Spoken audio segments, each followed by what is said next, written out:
যেই কোরআনের মাধ্যমে আমরা ভালো মন্দ, কোনটা আমার জীবনের জন্য ভালো হবে, কোনটা আমার জীবনের জন্য খারাপ হবে, সেগুলো আমরা বিচার করতে পারি।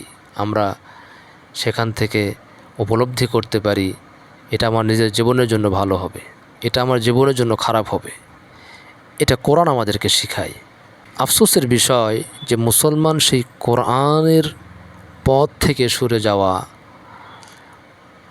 সরে যাওয়ার দুইটা অর্থ। একটা হচ্ছে কোরআনে যে বিধিবিধান আছে আমি কোরআন পড়তে পারি আর না পারি, বাকি কোরআনের কথা কারোর থেকে শুনলে, কোনো আহকাম শুনলে সেটা আমি মানি না,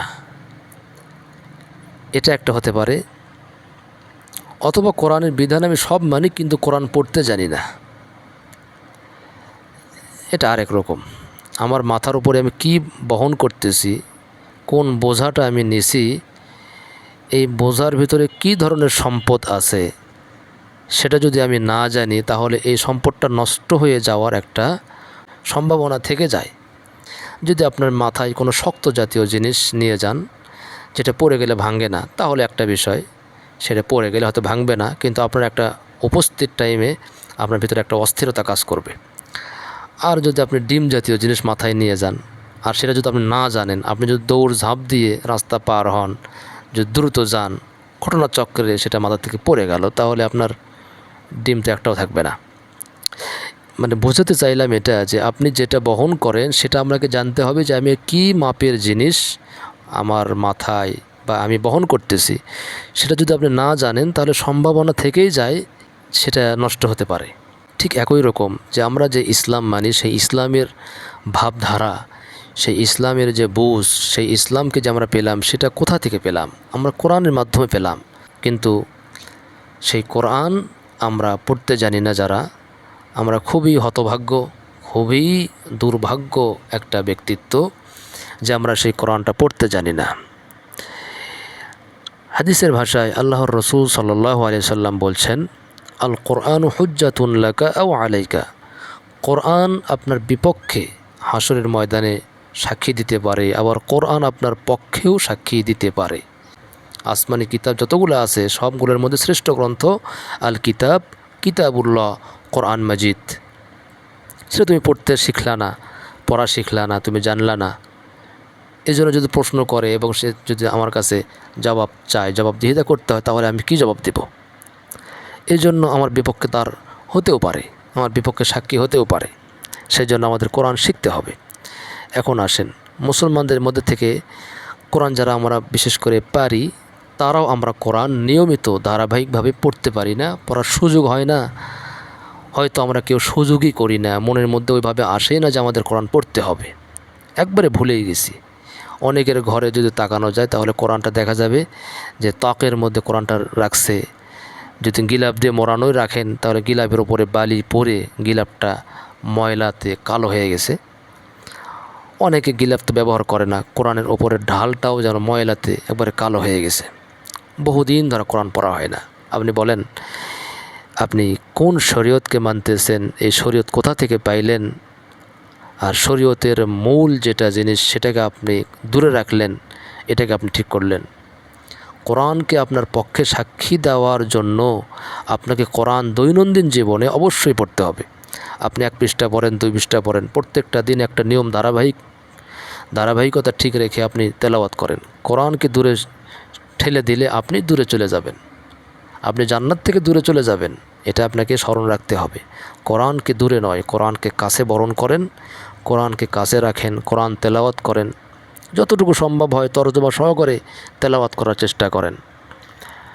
এতে করে নূরানিয়ত, রুহানিয়ত, আল্লাহ তাআলাকে চেনা আপনার জন্য সহজ হয়ে যাবে।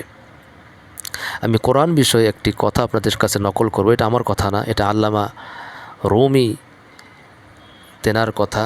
অনেক তাৎপর্যপূর্ণ, অনেক অর্থবহ একটি কথা তিনি বলে গেছেন, যেটা আমাদের কোরআন যারা পাঠ করতে পারি বা মুসলমান, আমাদের হৃদয়টা জাগিয়ে তুলবে, যে কোরআন পড়ার জন্য আগ্রহ বাড়িয়ে দিবে। সেই কথা বলে আজকের কথাটা শেষ করব ইনশাআল্লাহ। আল্লামা রুমি রাহিমাহুল্লাহ তিনি বলছেন, কোরআনকে যদি আপনি শুধু মানে চোখের দৃষ্টিতে দেখেন যে আসলে এটা একটা কোরআন, এটা একটা কোরআন, এর বাইরে কিছুই না। যদি আপনি এরকম চোখ দিয়ে আলফাজ দেখেন তাহলে আপনি শব্দই দেখতে পাবেন, সেখানে শুধু শব্দ আছে, একটা একটা শব্দ। যেরকম বাংলা পড়েন সেটা একটা শব্দ, ইংরেজি পড়েন সেটা একটা শব্দ, তাহলে কোরআনকে আপনার শব্দ মনে হবে। আর কোরআনকে যদি আপনি দেমাগ দিয়ে চিন্তা করেন, ব্রেন দিয়ে দেখেন, চিন্তা ফিকির করেন, কোরআনের প্রত্যেকটা আয়াত, প্রত্যেকটা শব্দ, প্রত্যেকটা হুকুমকে যদি আপনি দেমাগ দিয়ে চিন্তা করেন, দেখেন, তাহলে সেখানে জ্ঞান আর জ্ঞান, ইলম আর ইলম আপনি পাবেন খুঁজে। আর যদি আপনি কোরআনকে দিল দিয়ে মনে মনে মনে প্রাণে বিশ্বাস করেন, মনে প্রাণ দিয়ে যদি আপনি পড়েন, তাহলে আপনি কোরআনের ওপরে আপনার একটা মোহাব্বত চলে আসবে, ভালোবাসা চলে আসবে। এই ভালোবাসাটা আল্লাহ ताला চান। अगर दिल से कुरान को देखोगे तो मोहब्बत नज़र आएगा।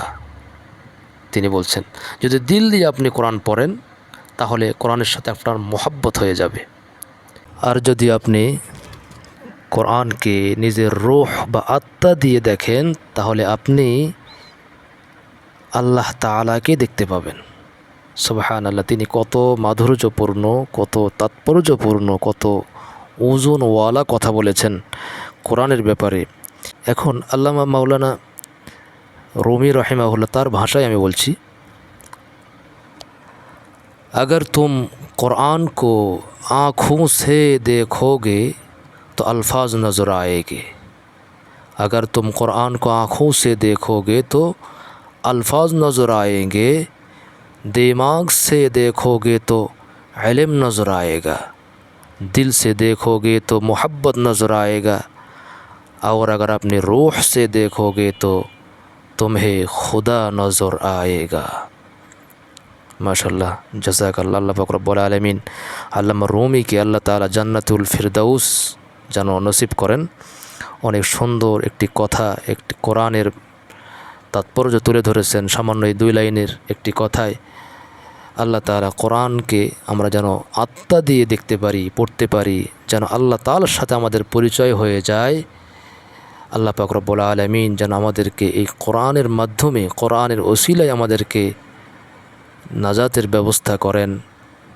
আল্লাহ তাআলা যেন আমাদেরকে মুক্তি দেন জাহান্নাম থেকে। কোরআন যেন আমাদের বিপক্ষে সাক্ষী না হয়, এটাই আল্লাহ তাআলার কাছে আমাদের চাওয়া, সকলের চাওয়া, মুমিন মুসলমানদের হৃদয়ের চাওয়া। আল্লাহ তাআলা যেন আমাদেরকে আমাদের বিপক্ষে কোরআনকে দাঁড় করিয়ে না দেন। আমিন। আল্লাহ পাক রব্বুল আলামিন আমাদের সকলকে কোরআনের জন্য কবুল করেন। সর্বময় কোরআনকে ছড়িয়ে দেওয়ার যেন আল্লাহ তাআলা তৌফিক দান করেন। আমিন। ওয়া আখিরু দাওয়ানা আনিল হামদুলিল্লাহি রাব্বিল আলামিন। আসসালামু আলাইকুম ওয়া রাহমাতুল্লাহি ওয়া বারাকাতুহু।